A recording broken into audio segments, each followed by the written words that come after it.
live. We're live. We were caught a little bit off guard there when the clock struck 0:00 and we were still making jokes. So many apologies. We are a few minutes behind, only due to our lack of due diligence in being prepared when the countdown clock stopped. So welcome. This is the broadcast. We're happy to see you. It is Tuesday night, 7 p.m. in San Antonio, Siberia. It feels like it's -10 outside. Yeah, I don't know about -10, but it is cold. And 2 days ago, it was about, 85 or 90 it seemed like. This is wonderful San Antonio weather. Day after tomorrow, it'll be 95 and sunny. We'll be in the swimming pools. But today, and I don't know for maybe the next couple of days, it will be freezing. People are wearing their sweaters. They got the long sleeves going.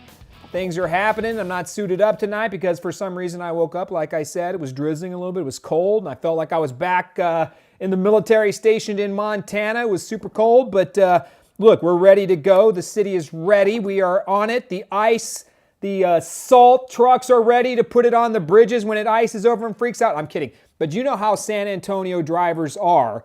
Just a tiniest bit of rain, or it ices up just a little bit, and the entire city shuts down. The infrastructure system goes in the tank and shuts down. The ice trucks come out with the salt. They start freaking out all over the city, and everything goes insane, except for our new HOV lanes. People are saved due to those HOV lanes, but the city goes into full meltdown mode, of course, when the slightest weather changes. So be careful, be prepared out there, drive slow, right? Take your time over bridges. Nah, it's not that cold yet. But to San Antonians, it's going to feel that way. So good evening, it's happy time. We're going to have a discussion about all things San Antonio, some politics, different stuff. Have you voted? So down at the bottom, check it out right there. Put it in the comments, have you voted, and where did you vote? Yesterday, the county broke its early voting record with still 5 days left to go. So it's been an amazing turnout, and people are coming out. Most likely the largest election turnout this city has ever seen is coming when voting ends next Tuesday, November 3rd. It is, like I said, a fantastic time to be a voter, to be a citizen. Of course, we can get all upset and worried about the politics and the negativity of it, and how destructive it has become. But at the end of the day, the vote is absolutely awesome. And Tuesday evening at 7 o'clock when the returns start rolling in, half this country is going to be insanely happy and the other half is going to riot, loot, and destroy, right? That's what it feels like. And that is how different both sides are right now. But look, if Donald Trump pulls this thing out on Tuesday night, I can guarantee you it's going to be Armageddon in just about every Democrat-led city in this nation. And if Joe Biden pulls it out, I'm not sure we get the same reaction from Republicans, but there's going to be a lot going on about what that looks like. Did the Republicans hold the Senate? They're obviously not going to hold the House of Representatives or take it back. That we're going to see Speaker Nancy Pelosi again. But the Senate is in the balance here. Will Democrats have full control over all branches? We're going to see. It's going to be exciting. But we do have a Supreme Court that's 6-3 slanted with the confirmation of Judge Amy Coney Barrett this past week. So no matter what happens on Tuesday, the president's legacy from a Supreme Court perspective, as well as Mitch McConnell's, has been clearly cemented. No matter what you think of Donald Trump or Mitch McConnell, put the politics of them aside, right?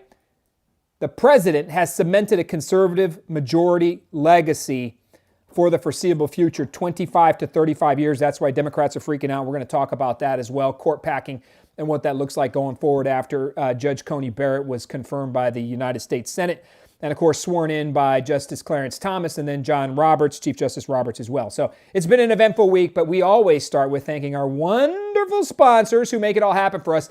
We film live at Align Mortgage of Texas. We're very thankful for Chris Cano, Cody Carrasquillo, and Tony Diaz, the owners and leaders of Align Mortgage of Texas, the #1 VA lender in the state, soon to be the nation. I always point to their their 4 pillars there at the bottom: faith, family, coworkers, and community. It is a business, right, founded by veterans, veteran-focused, veteran-centric. It's all about helping a veteran or an active duty military member own a piece of the land they help defend. And that is important to me as a veteran, of course, but I also love doing mortgage work. So I just love being in this building, period, and being part of a team that puts faith first in its core values, then family, then the coworkers, and then the community. And all those after, family, coworkers, and community, those intermingle back and forth through Align Mortgage, but it really begins, right, and ends with faith. And that's why I love talking about Align Mortgage and being thankful to be filming here and to be a part of this. Thank you to the team. We appreciate you. You need a VA mortgage, reach out to Align Mortgage. Give them a shot. You need a mortgage, period. You don't have to be a veteran. They help everybody realize the dream of home ownership. Give them a call. We want to thank AAA Garcia Bail Bonds, Louis Garcia and his new logo. That is that is legit what Louis looks like. I'm almost positive. Yeah. That is his beard. I think his beard's actually a little longer right now. AAA Garcia Bail Bonds. We love you, Louis, man. We appreciate you. You're always there to support us and take care of us and put the resources in our pockets to help us put on the show. You feed us. Tonight we had Henry's Puffy Tacos. Check that out. Yeah, whoa. Right. We always eat a big family meal before we do the show. Tonight was Henry's Puffy Tacos off of Bandera Road in 410. We love the Lopez family. That's a fantastic restaurant. Get out there if you want to give them a shot and try their micheladas and their mango nata. For Salo loves the mango nata over there. The mango rita. I'm sorry. Okay, my bad. Many apologies. AAA Garcia Bail Bonds, we love you. Give them a shout. Family-owned business. If you get rung up by the law enforcement and you need some representation, there's the first call you make, 210-888-BAIL. I think Louis is also one of the main, if not only, bail bond shops outside of downtown. He's out off of Bandera and 410 himself. So we love you, man. We appreciate you. Thank you for what you do. 2 realtors that always help and jump in and sponsor us. Brian Pena. That little handsome devil has a wonderful first responders buying program. Always look at the bottom. Brian Pena with cell phone numbers down there. Reach out to him. Check him out on Facebook. Brian Pena Realtor. He takes care of people, loves working with first responders, and we're very appreciative of him. And then Susan Bielicki, eXp Realty. Ray Rodriguez is one of our biggest supporters, and Ray's daughter is Susan. She is a military relocation specialist, and I love making sure that when you're out shopping, you want to buy a home, realtors are important. They matter in the transaction. They protect you. Shop them, get out there and find the right fit. It's like any other service industry that you're about to contract with. If you feel comfortable with them, you will do business with them. Reach out to them, talk to them, and give them a shout. And of course, our buddy Tyler Hall. Where is Tyler tonight? Dude's from Wisconsin, right? Wisconsin. Yeah, Tyler's from Wisconsin. He owns a business, Speedy Salt. He's always here and helps us out. We love Tyler. Yep. Man of faith, just a good man in general. But Tyler is from Wisconsin. And I think I saw him out running in shorts earlier today. This is nothing for Tyler. It's 40 degrees outside. To him, it's the dead in the middle of summer to Tyler. He comes from Green Bay or something, Madison, Wisconsin or something like that, where it's freezing up there. Tyler, we love you, man. Get in here. By the way, I got a salt issue at the house. I need you, Tyler. I got to sign up. SpeedySalt.com. Tyler takes care of us. We love you. Those are our sponsors. We appreciate each and every one of them, and thank you for all you do. Now, let's look at some of the commentary here. Where are we voting? Have you voted? Put it in the comments. Vote early. Polls close at 10 p.m. Tom Coleman with the Henrys. You got that. Tyler is in the pool. Somebody put Tyler's in the pool. That's probably true. Those people up north. I've been stationed in Montana. I grew up a little bit in Illinois too. My dad's family is from Illinois, just outside of Chicago, all the way down to Peoria, Illinois. They will do polar bear type runs and things like that. If it's freezing, they go to the pool. I don't get it. I don't understand it, but Tyler may very well be in the pool. Henry's, polls are closing, 22 minutes and done at Converse City Hall from Jimmy. Federal judges as well. Let's see what else we got right here. It's 5-4. Roberts doesn't count. It is 6-3 for now. It depends on the issue. Voted at Maverick Library, Linda Goslin. Frank's asking me if I'm running for mayor. We're going to talk about that after the November elections. More of that coming. Cindy Lou voted at the Great Northwest. Let's see what else we got right here. Great Northwest, we're seeing some turnout. Great Northwest, Chavano Park have not voted, waiting till election day. Michelle, and anybody else who's thinking of voting on election day. I'm an election day voter too. Tom voted at Brook Hollow. Who's for sushi? Pete Elias. We're going to get to the sushi in a second. That's my first topic up. We're going to talk about Chief Hood and the fire department here in a minute. If you go to vote on election day, buyer beware. I'm just telling you, you will be waiting in line for hours. Tuesday, we're going to see, normally it's a 65-35-ish split. 60 to 65% vote early, 35 to 40% come on election day. So if you imagine that, let's say it's 35 or 40% coming out on election day, We've got social distancing requirements. We've got, judges trying to protect themselves. We've got people masked up. We've got unprepared voters going into the polls on a 5-page ballot, having no idea who they're going to vote for, literally going line by line. You must be prepared. You can go to Bexar County Elections, Google it, pull down a sample ballot, check it off, make sure you're prepared, go through the list of items and people you want to vote for. You can take that with you into the polling site. And as you wait, you can just follow your sample ballot. Bexar County Elections, the best thing you could do if you're going to vote. Michelle, this is specifically for you because you said you're voting on Election Day. I'm an Election Day voter as well, is to go into the booth prepared because people are going to be waiting in line on you, right? It's like that when you get in line at the grocery store and that they know they got to pay, but they're still fumbling to find their wallet, their checkbook, or whatever the heck else they're going to pay with, their debit card. And you're like, come on, man, you knew this was coming. Preparedness when you hopped in the line. Same thing with the voter booth on Tuesday. It is going to be a madhouse. There will be people all over the place. It will be tension extraordinaire. And then at 7 p.m., the polls close. So polls are open on Election Day, 7 to 7. 12 hours to get out and make it happen. 12 simple hours for tens of thousands of voters to roll through there. 35, 40%, 30, 35, somewhere in there. We don't know. Look, between 30 and 40% are going to come and vote early. Are going to vote on Election Day. It's going to be an amazing day. And then we go right into the news media, and the fake news is going to come in over the top and pummel the president and start leading this down the path of a Joe Biden election and a President Trump defeat. And this may very well go in the evening tonight. Salo and I are going to lodge a couple of predictions. We're going to talk a little bit about what we think is going to happen, and then we're going to see. Because at the end of the day, it's going to come down to no more than who, right, is going to show the heck up and push that button. Right now, it's older people, 55, 60 plus are coming out. The turnout is not Democrat favored right now from a standpoint of what the demographics look like. Younger people are not voting in the numbers that they were expecting.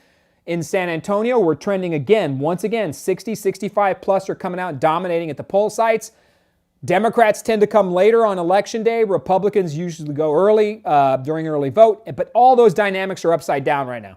And we just don't know what Tuesday is going to look like. And anybody who can tell you in any poll that says Trump's up by 12 or Biden's up by 15 or Trump's down by 3, Biden by 4, whatever the numbers are, they're all over the map.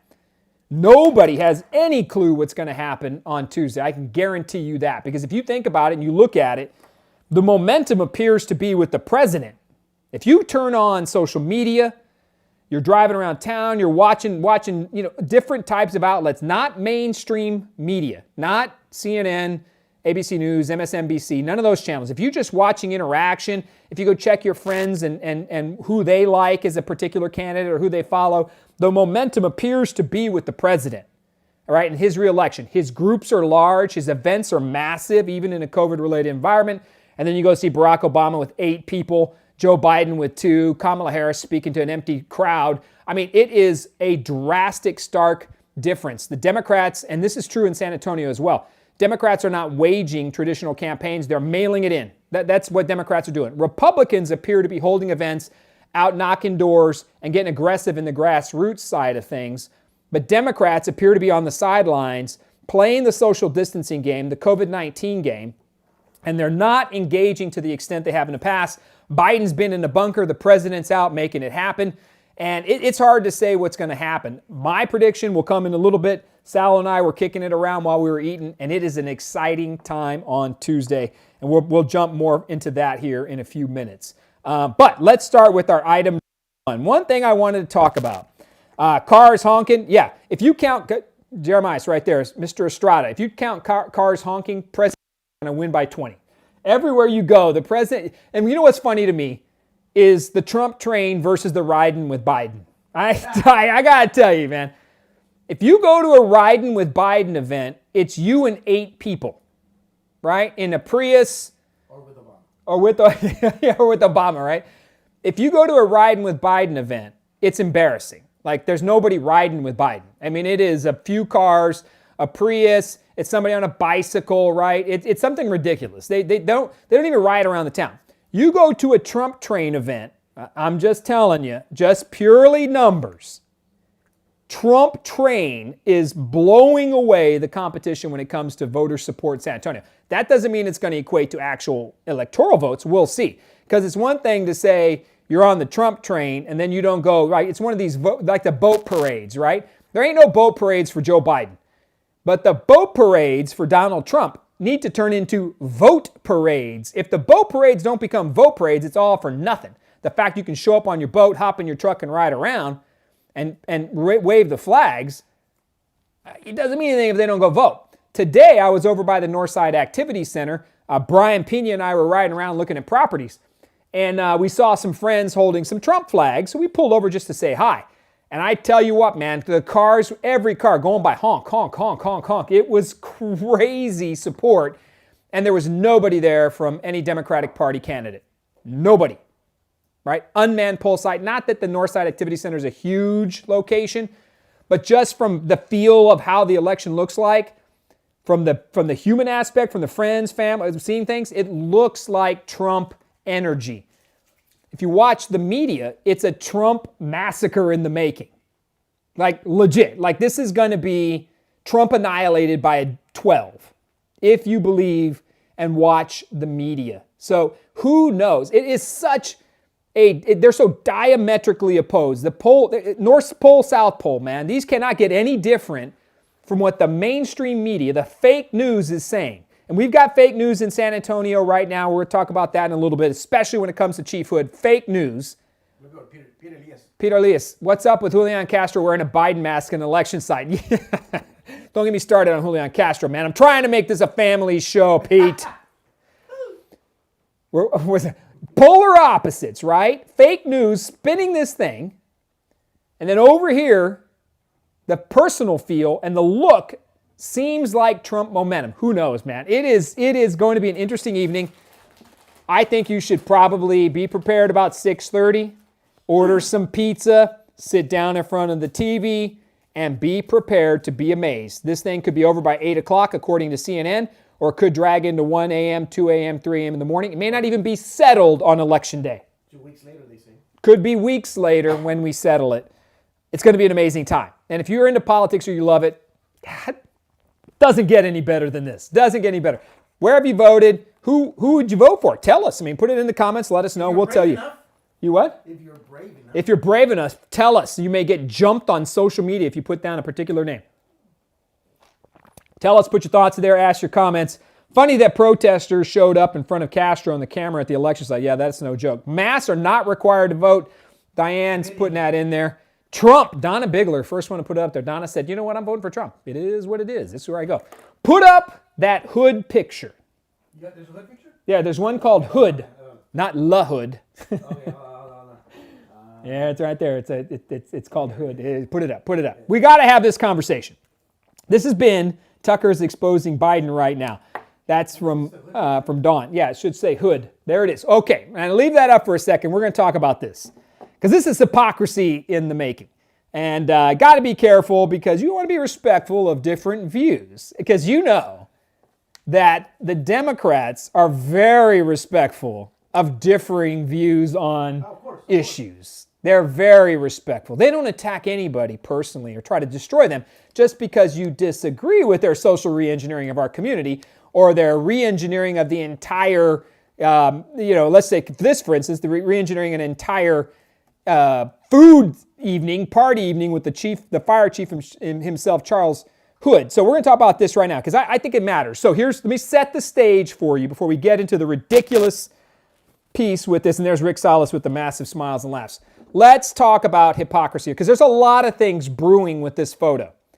First off, the Express News published a story about Chief Hood, our fire chief, by the way, recognized as the top fire chief in the nation just last year.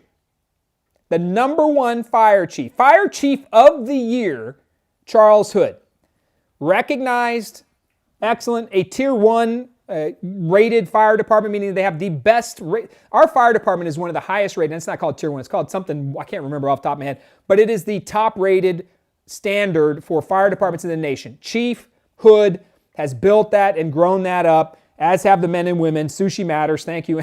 Thank you, Andy. So here's the setup. He goes to a birthday party for one of his firefighters, right? The 50th birthday party. And I'm told this firefighter is also very sick with cancer. So he goes to the party, poses next to a woman in traditional, I can't remember the name of it. It's called like Naya Tormi or Naya Torimi or something like that. This is a tradition, a Japanese tradition of sushi in this presentation. So he goes there, sits down, somebody snaps a photo of him. He actually did not, from what my reading and understanding, he did not eat the sushi off the woman. She is an adult in the middle of a performance. She is working, from what I'm told, from what we know from this piece right here. Nobody ate the sushi, and it was a birthday party for a firefighter with cancer. Now, that may not all be entirely correct. That's what I've read in multiple media outlets. The Express News broke this story and put out there that the chief was posed with this naked sushi issue. Now, in and amongst itself, that is pretty much, to me, desperate news. Not atypical for the Express News to run anything to sully someone's reputation. You could be doing anything. I mean, if the Express News wants to take a shot at you and they want clickbait, that's how this started, as clickbait. Now, you look at the story, and immediately, if you watch the comment sections, if you look at KSAD, you're looking at Ken's, where this story is running, the comment sections are 99% in favor of Chief Hood. 99%. Okay, maybe 95. All right, 95% say Chief Hood is off duty. He's not in uniform. He's with people of adult age. Nobody is tied down on the sushi table. These choices were all people adulting in this moment, right? 95% in his favor. And if you read them, they're hilarious too. Like people are jumping all over, standing up for Chief Hood. Now, fast forward a few hours later. Ron Nirenberg gets his hands, or apparently his eyeballs, on the sushi photo. And he begins this process of calling for an investigation because this... Really? Yes, he called for an investigation. And so he tasked the city attorney with the city manager to perform an independent investigation. Your tax dollars hard at work. Your tax dollars to investigate the betrayal of city values by Chief Charles Hood because of a naked sushi photo. Tax dollars wasted. Hypocrisy from Ron Nirenberg. Now, we know that Ron really has no boundaries when it comes to his own hypocrisy. Ron Nirenberg talks about betraying values of the city. I will remind you that not even a couple of months ago, barely a couple of months ago, excuse my language, but I'm going to quote him directly. Ron Nirenberg says he's mayor of this goddamn city. Ron Nirenberg's words. San Antonio is a faith-based, value-based faith community. Using that language betrays the values of our city. So Ron Nirenberg betrayed the values, our faith values of our city, by calling us a goddamned city. Okay, that betrays values. They may not be Ron Nirenberg's faith values, but the majority of this city is rooted in faith. Hell, founded on faith, this city was. Rooted in faith. Ron Nirenberg can betray those values all day long. Chief Hood goes adulting one evening at a firefighter party, and it turns into an investigation because he, quote, mayor says, photo of fire chief with naked sushi, naked sushi, betrays the city values. Posing with a naked woman, the chief starts to stand up for himself and says, hold on. It's like going to it's like a Spurs silver dancer. I don't know about that comparison, but that's what he said. Hanging out at Top Golf. She's similar. If you know a Spurs silver dancer, there's about similar coverage in some of that clothes. So what say you about this and Ron Nirenberg? Let's look at some of the comments right here. Judy, just look at his face. He's not ogling the woman, nor is he posing with the light. He's embarrassed. While the homeless run wild downtown, he's putting taxpayer dollars to a bogus investigation. Mr. Estrada, not surprised by Ron the Con from Michelle. Rick, the mayor is all messed up. And of course, I love the Express News on the commentary with the rag that is the San Antonio Express News. Not for long. Tons of useless city employees, but Chief Hood ain't one. Try. What do you got? Pete Elias. Chief Hood is my hero. You animal, you Chief Hood. Laugh out loud. I'm going to party with him at the perfect Pete. Andy says sushi matters. Pete. Come on. Cancel people. At it again. He was up All to right. work and not in uniform. Here's the message. This cancel culture is in full effect. We know that, right? And people can't have lives or pass. They can't. If it disagrees with the narrative of the progressive or the liberal or those currently in charge at City Hall, which is the Progressive Liberals, the most progressive council in the history of the city, self-proclaimed, they called themselves that. If your life or your history or past does not reflect on what they deem to be the city's values, then they are going to do all they can to destroy you. Like people in this world, especially in San Antonio City Hall, you cannot make a mistake in your past. You cannot make a mistake in your present. You cannot think a mistake in the future. You will be held to a standard by which Ron Nirenberg would never hold himself. That is the height of hypocrisy. If Ron Nirenberg and his team, whoever else is directing this, but we know it's Ron because he called for it himself. It's his words. If he feels that Charles Hood betrayed the values of the city, point your righteous finger at yourself, Ron. You've betrayed the faith values of our city by calling us a goddamn city that illuminated, that pissed off the faith community far and wide. Did we investigate your religious beliefs? Did we research to find out if you're anti-religious? Do you hate religion, Ron? Can we exponentially draw a fact out there that perhaps maybe you don't represent our values? Why take it out on the chief? I'll leave aside because look, Ron is real quick. And here's another bit of hypocrisy. Ron's real quick to call out social and racial inequity. So let's use Ron Nirenberg and that city council's lens, right? Their lens when it comes to racial equity on this. Why are you doing this to an off-duty African-American fire chief in our city? Why are you singling him out? You want to play the race card all day long, Ron? Play it on yourself. Why are you doing this to this man who's the fire chief of the year, an African-American, out of uniform, adult supervision area, adult on the table with sushi on herself? So if you're quick to point out the racial problems in our city, could you not point that racial finger at yourself right now and say, would you be doing this to a white fire chief? I don't know. All right? It's a fair question and it's worth throwing out there because you're quick to jump on the racial inequity bandwagon. We don't have many African-American fire chiefs in the nation as it is right now. Why are we holding this man to an unbelievable standard, but the white mayor is not held to the same standard? Help me understand that. How come a person of color, using City Hall's language, right? City Hall is all about equity. City Hall is all about diversity, the broken systemic racism of our city. That's what City Hall is all about. Remember? Didn't you read that?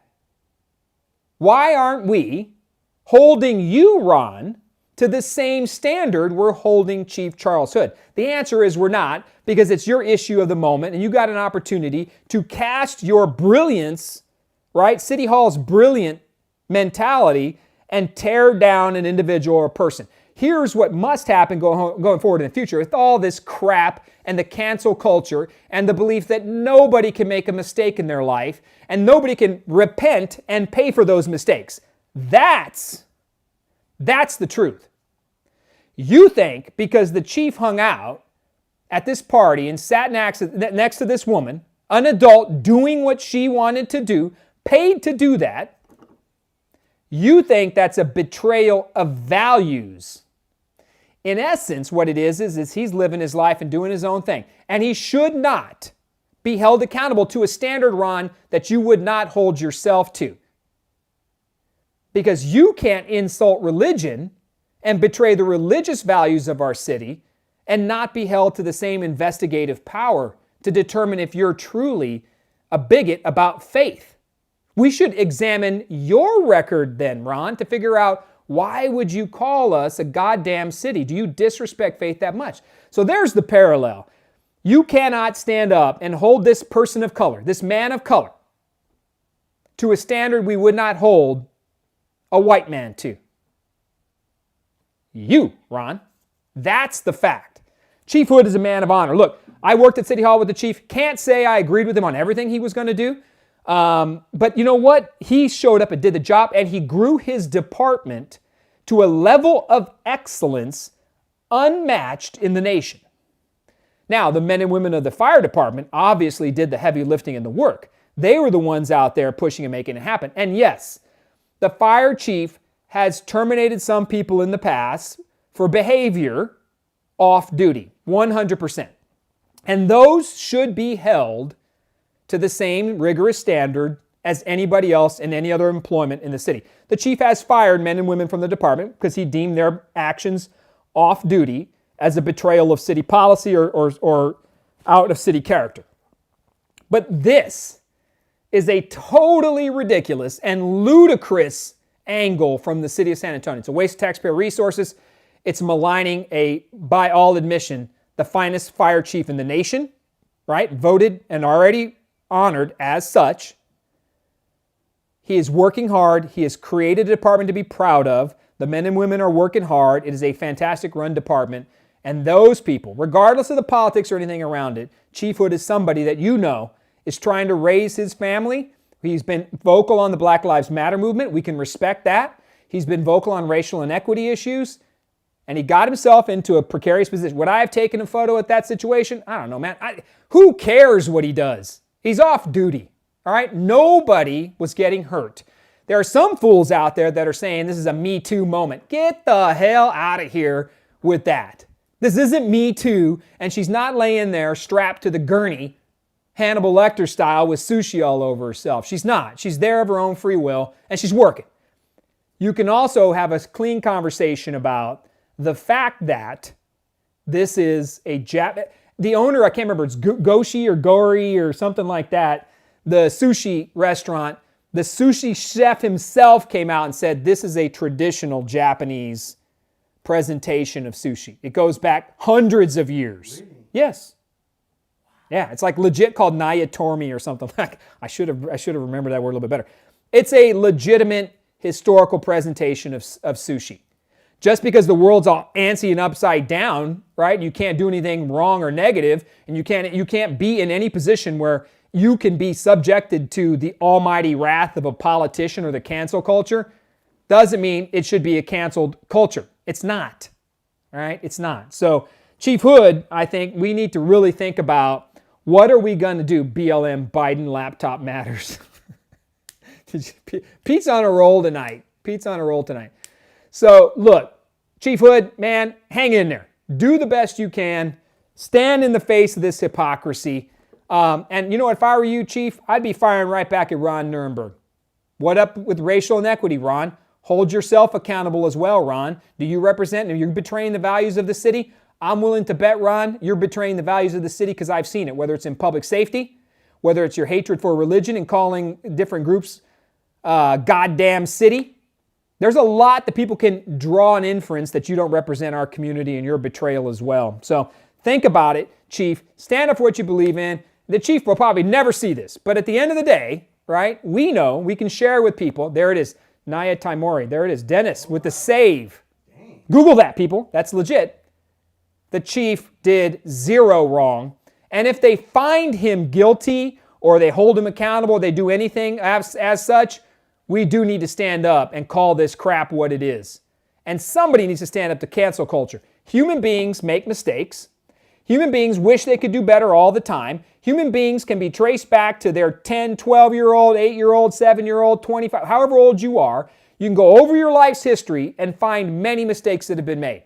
And if you repent for them and do them and work hard and be the best you can be, who are politicians or cancer culture idiots to say you are beyond redemption? It is not yours to say. Because Ron Nirenberg and that city council don't represent the values of this city. They don't. And if you haven't noticed that yet, I don't know what to tell you. They simply do not represent the true values of San Antonio, probably because most of them aren't even from here.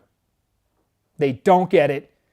They're holier than thou, and they're going to ultimately, hopefully one day, understand and get held themselves to that same standard. So, Chief Hood, keep fighting, because I'll tell you what, man, it's ridiculous. Michelle's right. You should fire back, Chief.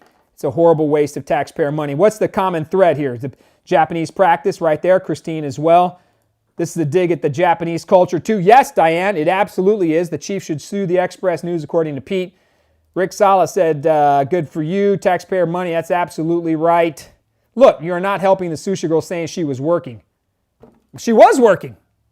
You are not helping sushi girl saying she was working. By all reports, she was getting paid. Too bad they don't serve pizza like that. Andy, come on. Me Too is only applicable to the radical left women. That's absolutely true. The Me Too movement swoops in and tries to cancel culture on you if you disagree with the left movement. Not necessarily anything in particular. They'll just find the moment to hold you accountable. That's why Me Too's kind of fell off the radar. They only appear when Republicans or conservatives or people of differing values are about to win an election or about to do well, or they're standing in for a policy item. People get shredded and destroyed. Waste of taxpayer money. Biden laptop matters. Trump train this Sunday. Great people, great fun. So, and isn't it scary that Democrats are now the oppressors of society? That is absolutely true. Chief, hang in there. Do the best you can, man. Let's ring it up. What do you got? Let me show you. Oh. What is that? Oh, hey, what'd you find? Often referred to as body sushi, is the Japanese practice of serving sashimi or sushi from the naked body of a woman. Okay, so it is legitimate. It's legitimately, right, a cultural, historically cultural Japanese presentation of sushi. We're not making that up. I mean, this isn't something that was all of a sudden. Just because the world today is freaking out and cancel culture is in full effect doesn't mean that there's not historical precedent that this is how this works. Other people's cultures should be respected, right? According to City Hall, we are diverse, right? City Hall loves equity and the diversity of thought and everything else. City Hall, you love all that.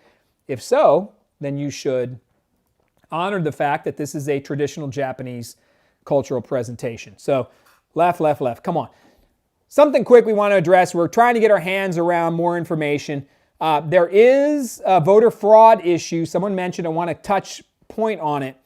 Don't have a lot of data or information about it. So Mauro Garza is running for Congress. There was a volunteer on his campaign that got plugged in with Project Veritas, James O'Keefe.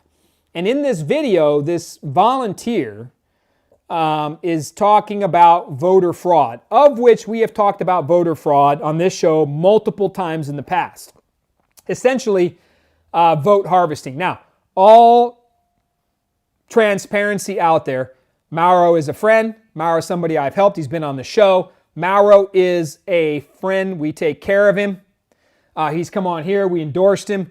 So we're going to ask questions of Mauro when we get the chance, and we're going to find out as well as what's going on because we want to talk about it on the show next week. This broke today, but what I saw of the video talks and speaks to voter fraud. Now, the problem you have to remember about voter fraud in San Antonio, there's a handful of people in this city who commit voter fraud by chasing mail ballots and going out there. Not normal mail ballot chases. It's not unacceptable or illegal for you to go out and deliver a mail ballot to a senior, stand by, receive it as a deputy voter registrar, get them registered. You can do a lot to help seniors, disabled persons, and different people vote, right? Whether it's absentee or whatever. You can do a lot to help people vote. You cannot coerce them. You cannot offer anything of value. There are very strict rules on what you can or cannot do when it comes to voters actually voting on their ballot.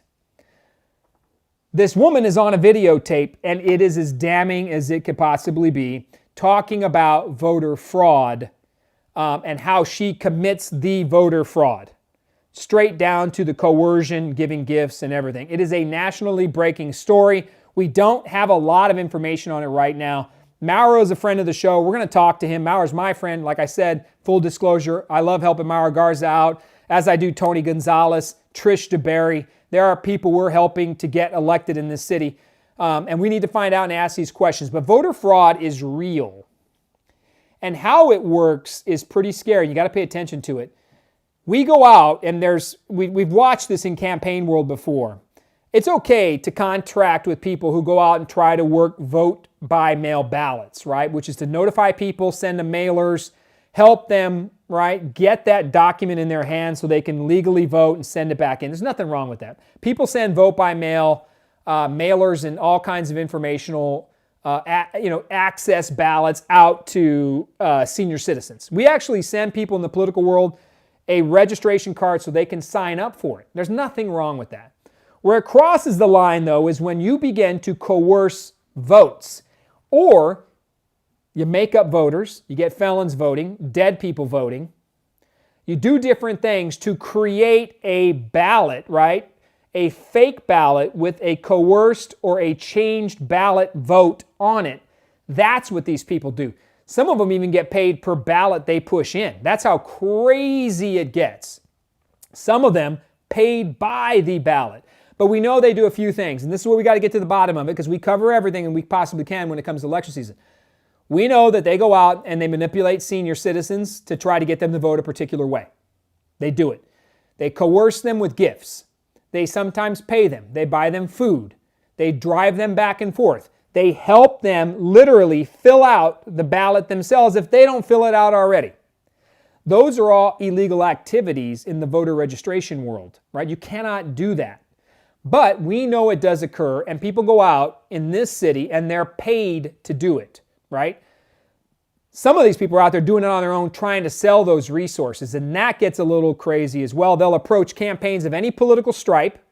They don't care if you're blue, red, whatever. They'll go Democrats, conservatives. He or she who pays the highest dollar will get the services of the vote by mail, or that voter harvesting is what they call it. The ability to get out there for these people and to trick people into voting, to get paid for it, to do whatever they can. It's a mass mail ballot fraudulent system that has occurred in San Antonio for decades. This isn't new to what's happening in Congressional District 20 or anything. These people manipulate the process, and they've done it for years. For anybody to say there's not voter fraud in Bexar County, it is 100% a lie. There is voter fraud in Bexar County. It is rampant, and people are always out there doing it. And it's very tough to get a hand on, because it's a one-on-one transaction where they're with the senior and they're saying, look, no. You need to vote right here. Nobody's videotaping that until this Project Veritas thing. So get out there. We got to dig deeper into it. Don't have all the facts. We'll hit it the following week and kind of figure out what's happening with it. But we wanted to make sure we mentioned it. Dig into it. Look, no matter what happens, find out for yourself. Like, the best thing you could do, friends, is to sit there and dig into the facts yourself before you draw a conclusion. That's the best you can do. And if you can get the information, get the ideas, and then form your own opinion, then you're better off than following any media source. Trust, but verify. All right, elections are coming up. Here we go. All right, let's see. What time we got here? 7:49. All right, we're going to... Biden-Trump, my man. So Salo and I have been kicking this one around. I want to know who you think, too. My computer died, so if you could put up the comments so we can track. Oh, yeah. Predictions for next week. Biden-Trump. Let's knock these out right now. All right, I need to know. Trevor Whitney, these people's names are known. Laugh out loud. Yeah, they are. Trevor's absolutely right. These people's names are known. According to that, Tom says 7,000 votes were changed. Yeah, I watched the video. This woman, she really is bragging about her excess voter fraud. It almost seemed to me like a ludicrous lie. I mean, it just seems so outlandish the way she was presenting it. You got to watch the video for yourself. But it just seemed really outlandish that was, like, really? I mean, I don't know if you have that kind of extent or reach that you can get that kind of stuff done. So watch it yourself, figure it out, and we'll dig into it. Okay, Biden-Trump predictions. Let's go down a few key races, and we're going to go on the line right now. Who do you think will win, Trump or Biden? Next Tuesday's election day. It's coming out. It's going to happen. It's right there. The president, by all means, if you watch the media, is dead in the water, down by 12, never going to recover. If you feel across social media, or you watch the events, you see the energy, it looks like the president's in the game. What do you think, Salo? What's it going to be? Trump. Oh, Salo didn't waste any time on it. You know what's your number? Give me a number, man. We're gonna write this down right now. To what? What's the percentage on the score? 37. You think? What's In difference? like 52-48? What's it gonna be? Yeah, I got him. This I don't know. To me, man, 65. 35. To Salo, come on, man. Salo says Trump 65. All right, okay. I'm gonna roll the dice and say Trump loses the popular vote. Just with California. He loses the popular vote. I think he loses it 51-48. Loses the popular vote. Wins the Electoral College, 295-ish to 300, somewhere in there. Donald Trump gets reelected on election night. That's my guess. So, and it's razor thin. So we'd anticipate the president probably losing. I don't think it's going to be a landslide like Salo could be living in During the wishful thinking world. Of Hillary, on election night, Hillary was at 98% on the polls. Yeah, 98% predictability poll. that she was going to win. On the day of elections. Yep. 98%. Oh, we saw how that turned out. All right, okay. Trump wins popular vote. Oh, Don's moving on the opposite side. Tom Coleman 53%, Trump 72. Sonia, Trump's not going to get 72. Trump with 272. Don with the big red wave. Kay Baker. So look, Trump I think is going to pull this thing out. I think he'll win the popular vote as well. Ah, man, I don't think he wins a popular vote. I don't see it happening, but I think he grabs that White House. Look, he needs 270 to win. Trevor says 315. Trevor says 315. Man, we're getting all these people down on the line here, man. Good. Look, what's scary for a lot of people is what's going to happen if Trump wins a second term. It's going to be hard to say because the Democrats have done just about everything humanly possible to upend this man since he was sworn in January of 2017. And it has become almost a vendetta, vitriolic, you name it. It is at the core. Donald Trump offends Democrats, progressives, and liberals to the very core of who they are. They hate the man. They hate his policies. They hate his family. They hate his behavior. They hate his ideas. They hate his skin color. You can go right down. They hate his hair. You can go right down the line. They hate Donald Trump. Now, if the president wins re-election, and you already saw what happened in 2016 when he won and people crying in the streets and the screaming, crying lady on Lane. Who's going to be the crying lady? Who's going to be the crying lady? I can't imagine, and I have no prediction on which cities are going to go into full-on meltdown mode if Donald Trump is reelected. It is going to be catastrophic. There will be riots. Obviously, that's pretty plainly obvious that's going to occur. There will be chaos in several cities as people cannot grasp the fact that Donald Trump has won another 4 years. Not saying it's a landslide or a blowout. Frankly, I think the president has nearly snatched defeat from the jaws of victory. And I say that because if he would have just stopped 1/5 of the tweeting or the ridiculous comments that we all know we can't stand. There's a lot of things. There's a screaming lady. There's a lot of things we wish the president would not have said or would have phrased differently or just flat out would have put the Twitter down, right? But at the end of the day, they hate him and they hate everything he stands for. And for the Democrats and progressives, liberals to live under another 4 years of him, I don't know how they're going to take that and live with that. I think it's going to be utter, total chaos for them. And we're all going to have to, Michelle's right, pray, pray, pray. How are the left and the mainstream media, otherwise known as the fake news, how are they going to handle 4 more years of Donald Trump? Now, the other side of that, Joe Biden wins. The Senate, Republicans better be praying they hang on to the Senate because if they have all sides, all 3 forms, right? If they have all 3 branches, the presidency, the Senate, and the Democrats also have the House of Representatives, they have all 3 branches. Be prepared for payback from the Democrats. And how are Republicans going to live with that? If the Republicans lose the Senate, and then we turn around and have to watch Democrats pack the Supreme Court, because Alexandria Ocasio-Cortez, AOC, has already come out and said pack the court. She's already calling for it, and she is the voice of the Democratic Party. It's not Nancy Pelosi, it's AOC.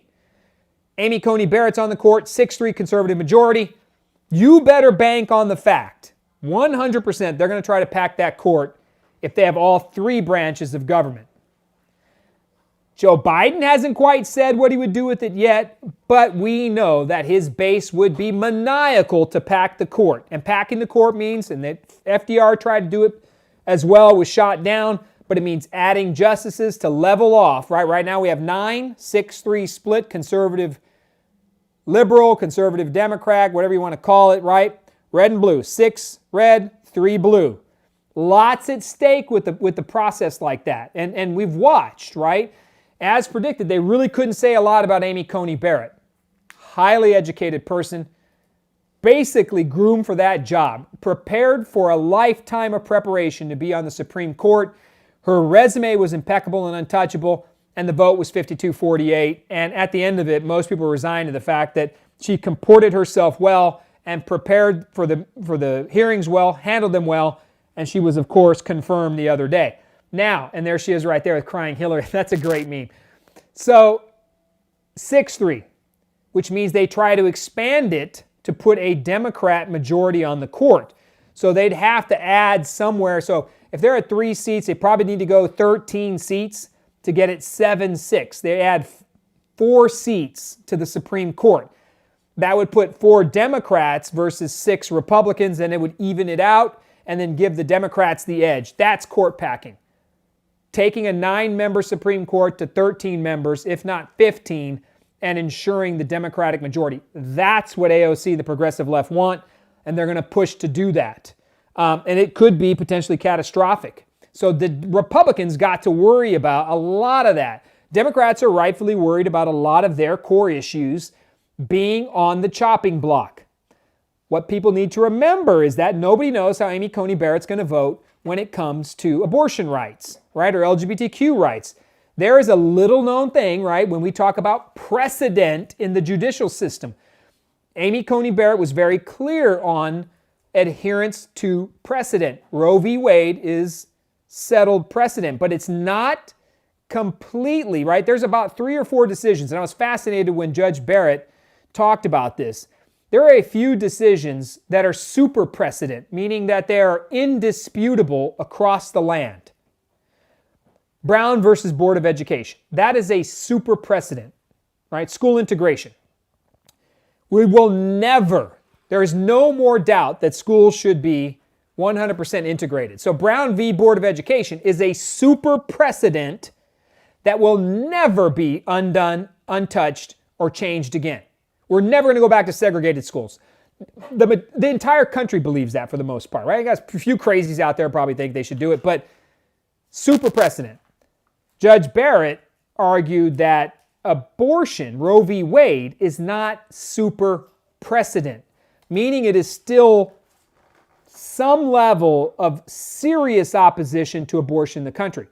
A lot of that's faith-driven. There's a lot of questions about it. So it is not a super precedent because there are still active cases attempting to roll back abortion rights. And of course, the progressive left, the Democratic left, are drastically concerned about Judge Barrett's movement on precedent and how she handles that, and LGBTQ rights. Look, if you watch the polls, you got to know this. LGBTQ rights are the law of the land, right? Same-sex marriage, law of the land. These things are 70+% approval rating now by the country, moving to super precedent. Nobody wants to roll back LGBTQ rights. No, come on, man. It is a scare tactic. They got to worry about abortion rights. That they do. Because the faith community is large and in charge in this country, and they want to roll back abortion rights. LGBTQ rights, look, man, whether you like it or not, the Pope came out the other day and had positive affirmations about same-sex civil unions. The world is changing on the LGBTQ issues, soon to be super precedent, because it is not, right, up for debate any longer, and rightfully so. I mean, there are some things that have just been ingrained in the community. The LGBTQ movement, the LGBTQ rights, those are as solid and as locked in with the public as we've ever seen them. 70+% approval ratings, law of the land, already adjudicated at the United States Supreme Court. Some things they don't have to worry about. They're just scare tactics. They got to worry about abortion, and they got to worry about the Affordable Care Act. Judge Barrett could potentially rule on both of those in the next 3 months, and it could have lasting effect going forward in the future. But that's why the Democrats want to go after court packing. Pay attention to it. Judge Barrett's confirmation is huge. And I think it's solidified Trump's legacy, regardless if he gets drilled on Tuesday night, right? Let's say the president goes down in a horrible defeat. He still put 3 justices on that court and forever changed the Supreme Court, because it's going to take a long time. Democrats are either going to pack the court or hope for 3 or 4 more appointments for their next Democratic president. Highly unlikely. Donald Trump, Mitch McConnell solidified their future, their legacy, regardless of how you think they did it. For Republicans, conservatives, faith-based people, that is now solidified going forward. And the president has knocked that out of the park when it came to his reliance, his campaign pledge to appoint God-fearing, Constitution-driven, right, faith-based justices to the Supreme Court. He went and did it. You can't help that he went and executed that. So Trump, Salo says 65. Salo is drinking mangonada over there, Mangarita. He didn't know what he's saying. Trump, I think, loses the popular vote, but wins the presidency, 290-ish, 295, and I think that's where we're going with that. So John Cornyn and MJ Hagar, I think John Cornyn pulls that out. He stays the senator from the great state of Texas, although MJ Hagar's raised a lot of cash. The Democrats just aren't ready to win statewide in that position. Republicans need to be concerned about Texas. There's no doubt about it. They need to invest time, energy, and resources here. And Republicans, frankly, got to get smarter about their politics and more inclusive. But for right now, I don't think there's a blue wave coming through Texas. We don't see it out at the poll sites. We don't see it in the numbers. Republicans are performing well, so are Democrats. 28 to 30% of that sitting out there are, frankly, independents. And it's going to be interesting to see how they break and what that looks like. Some polling in the last couple days shows Biden up by 3 in Texas. Don't buy that. Sounds like a lot of crap. It matters who they poll. The president's going to win Texas. It's just it could be razor thin, but I think John McCain won Texas by 4 or 5 points. So it's not like the president is underperforming. He's just got a tough row of it, COVID-19 and a lot that's happening in the economy. So this is incredible from a Facebook friend. Bon Jovi was featured at a Biden event in Pennsylvania. He played for 12 people and 7 pumpkins. Don't start on Bon Jovi, man. He may be a Democrat, but that dude makes some good music, bro. He makes some good music. John Cornyn takes it out. Local elections. Trish DeBerry wins in Precinct 3. We've always talked about her. The Tony Gonzalez, Gina Ortiz-Jones race is close. It's super close if you live in Texas Congressional 23. Now, Congressional 23 is an interesting race. Gina Ortiz-Jones mailed it in and didn't campaign. She hasn't been at a campaign event by her own admission since March. Tony Gonzalez, who we support, full transparency, just like we talked about Mauro Garza, we supported Tony Gonzalez. Tony Gonzalez has been non-stop maniacal. This guy is selling corn in a cup at every event I turn around. He's somewhere at a rodeo. He's somewhere at a football game. He's selling elote on the side of the road. The guy is killing it. You can open up a Tony Gonzalez Facebook post. He is everywhere. There's like body doubles of this guy. There has to be. He's in El Paso. He's over here on the border. He's in San Antonio. He's at a football game in Uvalde. It's insane what this man has done from a standpoint of voter outreach. It is what wins elections. So I'm going to go on a limb here. Maybe part of this is just wishful thinking. I don't know. But I think Tony's hard work puts him in as the next congressman of District 23. Tight, super tight, 51-49 type tight. But Tony Gonzalez has earned that race. He's earned that chair. Gina Ortiz-Jones has done next to nothing other than hold virtual town halls. She has not shown up in the district. She's not earning the seat. It is as if she was gifted to her because of her 900 vote loss to Will Hurd in 2019. Or excuse me, 2018, I apologize. She lost by 900 votes. In fact, she still went to the freshman orientation, just in case. It was so ridiculous. Like she still went to freshman orientation after losing the race. Tony Gonzalez has earned that job. He's earned it by hard work and being present in the neighborhoods and community. Gina Ortiz-Jones mailed it in. Regardless of her politics, she did not show up. No show, Gina. That's what happened. You can't win a seat by simply showing up on a Zoom call. And if she does, I feel bad for Congressional District 23. I feel bad for that because that is not representation of what it should be. You're on your best behavior in the middle of a campaign, frankly. Right? It's like when you first start dating someone, the best you're going to get out of your boyfriend or girlfriend's in the first couple months because they're on their best behavior, right? Like, the campaign is her best behavior. She didn't even show up. So, Tony Gonzalez wins in Congressional 23. Trish DeBerry in Precinct 3. Steve Allison cleans the floor with Selena Montoya, which I think is hilarious. Chip Roy wins over Wendy Davis. Democrats think there's this blue wave coming. I got to tell you, the voter turnout in these districts is solid for Republicans, especially Steve Allison. Chip Roy is going to overperform, and I think we're going to hold some of these seats. Republicans will. Democrats, on the other side, are going to run the House when it comes to a lot of judicial seats and a bunch of other stuff. Democrats own the county when you add up the number of elected seats. And there are good Democrats out there. We have to acknowledge that. Just like there are good Republicans and bad Republicans, there are good Democrats and bad Democrats. So there are some damn good judges out there that are going to get reelected, and they're Democrats, and I'm okay with that. Javier Salazar is going to roll Jerry Rickoff down, no problem whatsoever. That's probably like a 65-35, 60-40. Even though it's Javier Salazar and he's done everything he could possibly do to lose, it's Jerry Rickoff. So he has zero law enforcement experience and didn't even run a campaign. The ballot propositions, man, these are tough. These are tough. So as you know, look, pre-K for SA is going to pass. I know there's people that watch this show that want pre-K to fail. I'm here to tell you, pre-K for SA, by all means, looks like it's going to pass. I'd probably say 55 to 59% pre-K for SA passes and is reauthorized for another 8 years. People just don't like taking things away from kids. And kids are a tough group, right, to defund and get rid of. So we're not going to see pre-K fail. Now, I've been vocal and obstinate about the mayor's workforce program. You can put those two graphics up, I guess, real quick. The mayor's workforce program, there's a taxpayer, there's one that said voter guide. You can put that one up. Voter guide? Yeah, it's like a yellow. It's like yellow.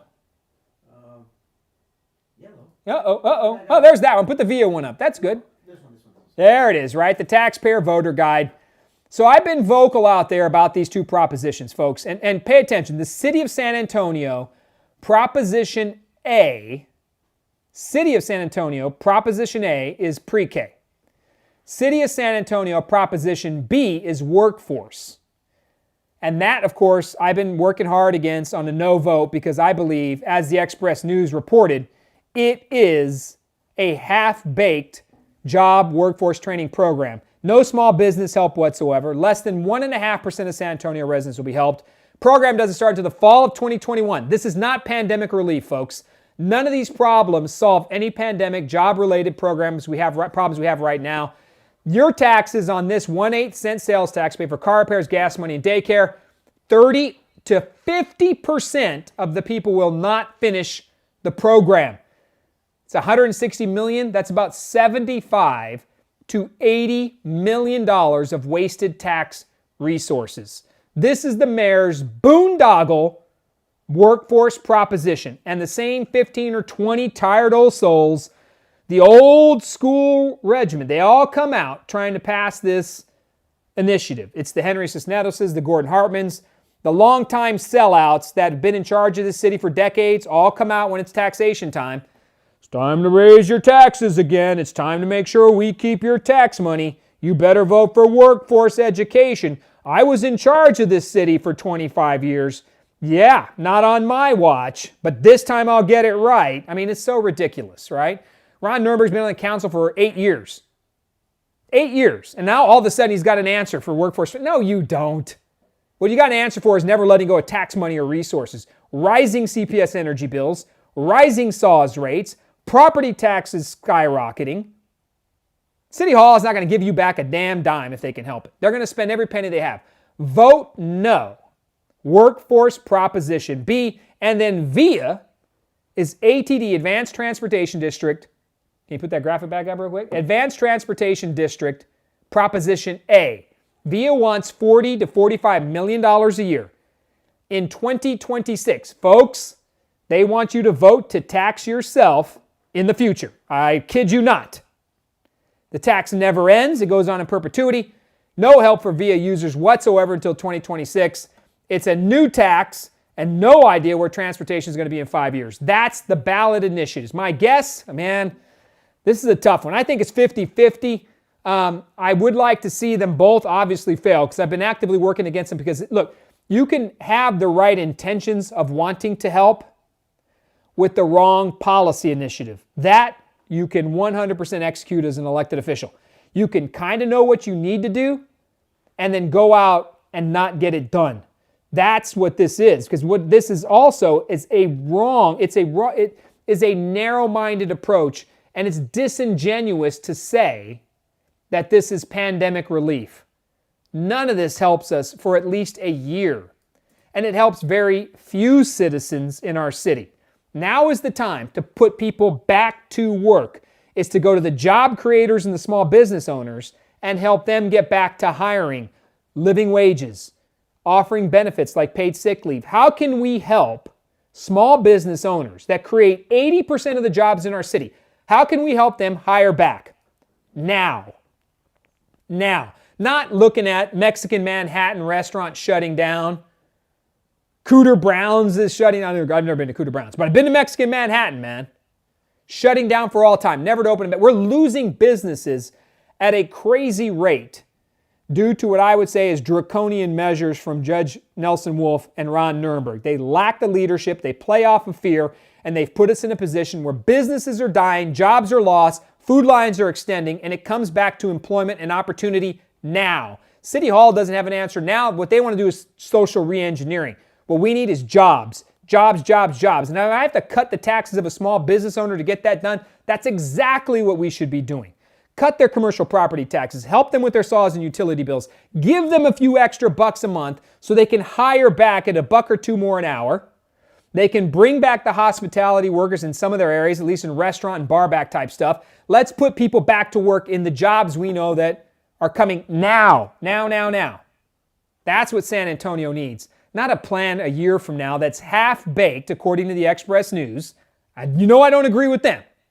But at least even they called Ron Nirenberg's workforce plan half-baked. Not even completed, and they're asking for the tax money. And VIA, all I got to tell you is, do you want more buses? It's the only question I'll ask you on VIA.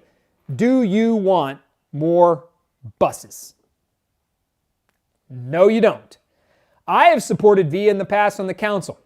Things have drastically changed with COVID-19, though, in transportation. The taxation is tighter. People need their money. The answer in today's COVID-19 world, the answer is money back to citizens. Working on CPS energy rates, SAWS rates, reducing taxes, property tax rates. Let's get money back into the hands of people so they can maximize their dollars and do what they need to do. So, those ballot initiatives, man, I'm going to say workforce fails and VIA fails, but it could go either way. Look, margin of error, I think it's 52 to 50 either way on one of them. It could go both ways. So obviously I'd like to see them both fail so we can come back and put together better programming that helps people now with greater input from citizens, greater transparency, and greater input from our citizens. That's what we need. These programs have not been vetted by the citizens of San Antonio, the taxpayers. They're thrust upon us in a half-baked method, sold as pandemic relief when they are really boondoggles to support Ron Nirenberg's next job that he ultimately runs for when he leaves his position as mayor of San Antonio. That's the facts, my friends. And you can't ask for tens of millions of dollars when you're building damn critter bridges over highways on the north side. Hardburger Park. The waste at City Hall is rampant and disgusting, and it is an insult it's insulting to the voters when you come and ask for more money when you're wasting it on Gordon Hartman's sweetheart land deals. That's the truth. You're wasting it on downtown developers at the Pearl who get hundreds of millions of dollars of incentives, and the rest of us can't get a sidewalk fixed. Hello, equity. City Hall, you love equity? Why does the Pearl look like Paris, France, and you go on the south side and it looks like Kandahar, Afghanistan?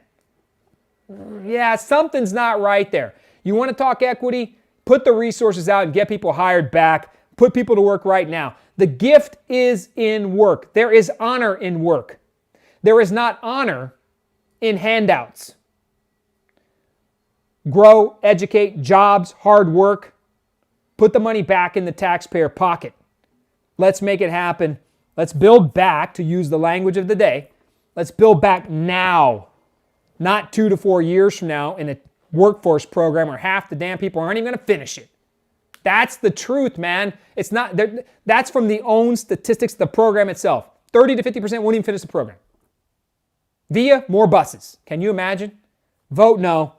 I hope they both go down so we can come back with better planning and handle this in the mayoral election and the city elections in 2021, which, by the way, come up to there. And finally, Stella put that up real quick because we're going to do some memes right now. That's my meme note. Do you want a tax cut? By the way, if you vote no on City Prop B and VIA, you will get a tax cut. That affects all of us. A tax cut, because there is nowhere to put that tax money. So if you reduce it, because they had to cut the aquifer spending, they cut that out of the budget, and they cut the linear creek parkways, the linear creekways projects, all those linear creeks across the city, they slashed the funding and got rid of it to pay for the mayor's boondoggle programs. If they're voted down, you get a tax cut. That's absolutely 100% guaranteed. That's fact. Every citizen gets a tax cut when they buy anything in this city, and sales tax is applied, your rates go down. The first tax cut in decades. Let's do some memes and then wrap this bad boy up and send you flying. What do we got? What do we got? It's that time of the year again. I love this one.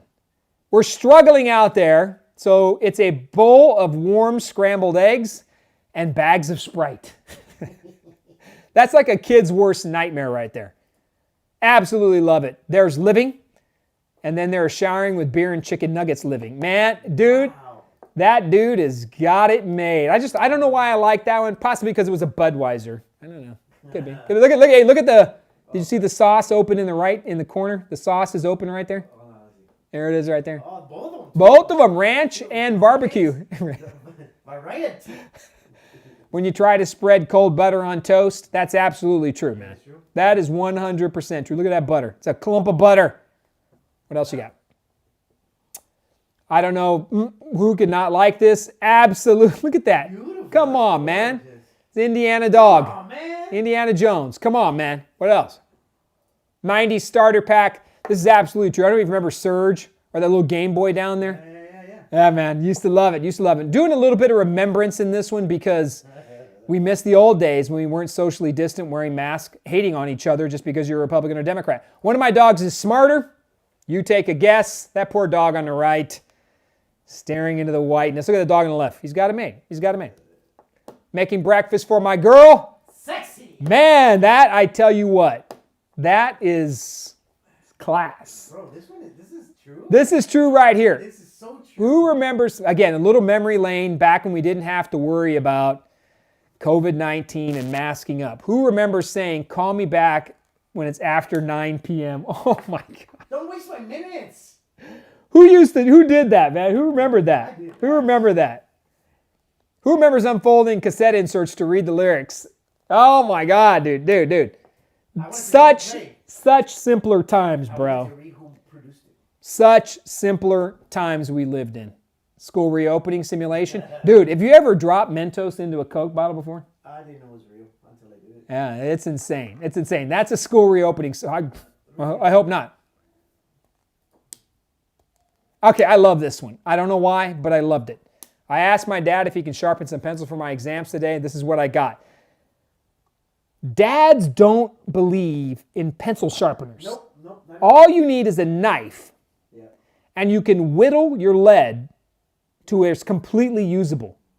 My son, I taught my son this, and he's a master at whittling his pencil lead. If I ask my dad right now, and he's 74 years old or so, he's getting up there. If I asked him to sharpen my pencil, I know my dad would do this right here. I'm positive. I love it. I love it. Old school dads. This is old school too for the gamers out there. One of the most advanced consoles of all times. Breaks it for no reason. Nintendo 64. Oh, you dropped the television on me. Laugh out loud like I give a shit. That thing would never break. My son, I bought my son a Nintendo 64. Really? Yeah, I got him a Nintendo 64. We bought it online through eBay, and it works like 20 years later. Like, you could throw this thing around, shove that cartridge in there, and start gaming Donkey Kong within minutes. And I think this is pretty much one of the last ones right here, right? Me. Kids spend way too much time on the phones. Also me, 1999 to 2002. Look at that Nokia phone. Remember we used to do that and chase the little dot? Oh my God, we were all on our phones. Vegan. I don't eat meat because I respect nature. Nature, eating meat. Trump kids campaigning, Hunter Biden. That Salo said, forgive me, Jesus. Gonna jump on this one early. Hunter Biden didn't kill himself. That's one of the most recognized memes now, Leonardo DiCaprio. Trump was right about the coyotes. Oh my God. Salo's coming in with some crazy memes at the end. I haven't seen liberals this upset since yesterday. Yeah. I brought a picture of my son. You did? We got a picture of model. Put him up there. Yeah. Oh my gosh. Tomadito. Baby Trump, dun dun dun dun dun, dun. Baby Trump, baby Trump. Man, that kid, Classy, right? it's classic. That kid is, getting ridiculed. If he goes to daycare dressed as baby Trump, it's on. Trumping for bullying. Yeah, they're going to push me for bullying. All right, look. Next week's election week. Get out and vote. Try to do it early. If you go on election day, be prepared for long lines. And for Pete's sake, not Pete Elias, but for Pete's sake, if you disagree with somebody, it's okay. We don't have to tear somebody down. We'll say this till we're blue in the face. I've been in political campaigns and attacked for everything you can possibly think of. I'll tell you these things about people's lives. People make mistakes. People can do better. People want to do better. Generally speaking, we all want what's best for the city. We just want it in a different manner. We want what's best for the country. We just see a different path.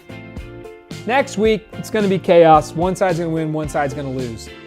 The country always survives. And if I have any story to tell my kids, it's that this is the greatest country in the planet, the greatest country in the history of the planet. Yes, we have problems and we can always do better. But at the end of the day, where else would you want to live?